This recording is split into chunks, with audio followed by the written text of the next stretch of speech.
আসসালামু আলাইকুম। আজকে আলোচনা করছি সমরেশ মজুমদারের লেখা কালবেলা উপন্যাসটি নিয়ে, যেটি বাংলা সাহিত্যের একটি কালজয়ী উপন্যাস বলা চলে এবং যদি এক কথায় বিশ্লেষণ করি তাহলে উপন্যাসটিকে বলা যায় বিপ্লব এবং প্রেমের উপন্যাস।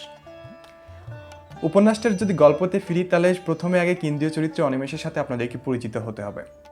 অনিমেষের জন্ম এবং বেড়ে ওঠা জলপাইগুড়ি চা বাগানে এবং সেখান থেকে হায়ার সেকেন্ডারি পরীক্ষায় উত্তীর্ণ হয়ে সে কলকাতায় স্কটিশ চার্চ কলেজে ভর্তি হয়। কলকাতাতে আসার পরপরই তার জীবনে এক আকস্মিক পরিবর্তন আসে।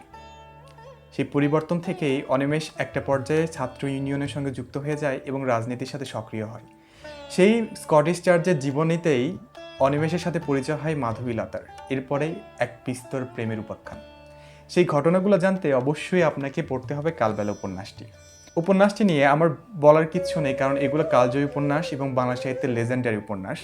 যে কারণে আজকে কোনো বিস্তর রিভিউ দিব না, শুধু এইটুকু বলবো যে জীবনে যদি কোনো উপন্যাস পড়েন বাংলা সাহিত্যের, অবশ্যই তার মধ্যে কালবেলা উপন্যাসটিকে রাখবেন। উপন্যাসটার শুরুটা আমি যেমন করেছিলাম, শেষটা ছিল তার চাইতে ভয়ঙ্কর ট্র্যাজেডি। সুতরাং একটা দুঃখ নিয়ে উপন্যাসটি শেষ করতে হয়েছে। উপন্যাসটির আর কোনো বিষয় নিয়ে ব্যাখ্যা করব না, কারণ উপন্যাসে এত সুন্দর করে ঘটনাগুলো বর্ণনা করা আছে যেগুলো আপনাকে মুগ্ধ করতে বাধ্য। যদি আমি সেই ঘটনা আগে বলে দিই তাহলে আপনারা হয়তো একটু ডিস্ট্র্যাক্ট হয়ে যেতে পারেন। তো সেই কারণে আজকে ভিডিওটা এখানে শেষ করছি। ধন্যবাদ। নেক্সটে কোন ভিডিওটা বানাবো সেটা অবশ্যই জানাবেন এবং অবশ্যই আমার যে পেজটা আছে সেটা আপনার বই পড়ুয়া বন্ধুদের সাথে শেয়ার করতে ভুলবেন না। ধন্যবাদ সবাইকে।